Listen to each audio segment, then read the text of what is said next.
Ukraine में जारी जंग के बीच रूस को अलग थलग करने की कोशिश में जुटे अमेरिका को भारत की आजाद विदेश नीति अब इस कदर चुभने लगी है कि बाइडेन सरकार अब भारत को खुली धमकी देने पर उतर आई है। यूक्रेन और रूस के बीच जंग को 1.5 महीना बीत चला है और इस दौरान अमेरिका ने भारत को रूस के खिलाफ जाकर अपने खेमे में लाने की तमाम कोशिशें की, लेकिन भारत अपने राष्ट्रहित की विदेश नीति पर टिका रहा। और अब अमेरिका को मोदी और पुतिन की यारी इस कदर खटकने लगी है कि उसके एक बड़े अधिकारी ने भारत को अब तक की सबसे बड़ी धमकी दे डाली है। अमेरिकी प्रेसिडेंट जो बाइडेन के खास अधिकारी और व्हाइट हाउस की नेशनल इकोनॉमिक काउंसिल के डायरेक्टर ब्रायन डीज ने कहा है कि यूक्रेन पर रूस के हमले के मसले पर भारत का रवैया बेहद निराशाजनक रहा है और भारत को रूस के साथ गहरे रणनीतिक ताल्लुकात बनाने के दूरगामी नतीजे भुगतने होंगे और हम ये चेतावनी भारत को दे चुके हैं। बाइडेन के इस करीबी अधिकारी का ये बयान इसलिए भी अहम है क्योंकि ये पहली बार है जब किसी अमेरिकी अधिकारी ने भारत का नाम लेकर ये धमकी दी हो। इससे पहले अमेरिका के डेप्यूटी एनएसए दलीप सिंह ने अपनी भारत यात्रा के दौरान पिछले हफ्ते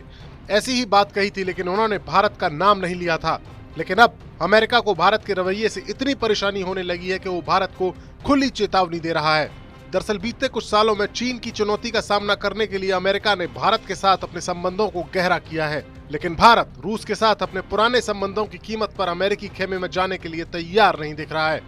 यही नहीं, भारत ने रूस के साथ कच्चे तेल की भी एक डील कर ली है जो अमेरिका की आंखों में खटक रही है।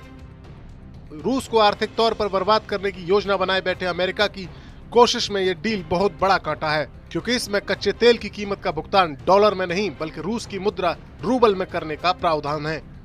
हालांकि भारत ये साफ कर चुका है कि वो किसी भी बाहरी दबाव में ना तो अपनी पॉलिसी बदलेगा और ना ही कच्चे तेल की किसी फायदे की डील को रद्द करेगा।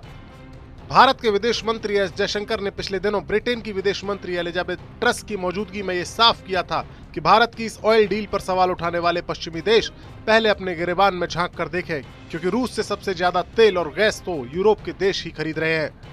ऐसा लगता है कि अमेरिका के तमाम दबाव के बावजूद भारत के मजबूत इरादों ने अब बाइडेन को परेशान करना शुरू कर दिया है और इसीलिए उसके अधिकारी भारत के खिलाफ बयान दे रहे हैं जो दोनों देशों के संबंधों को नुकसान भी पहुंचा सकते हैं।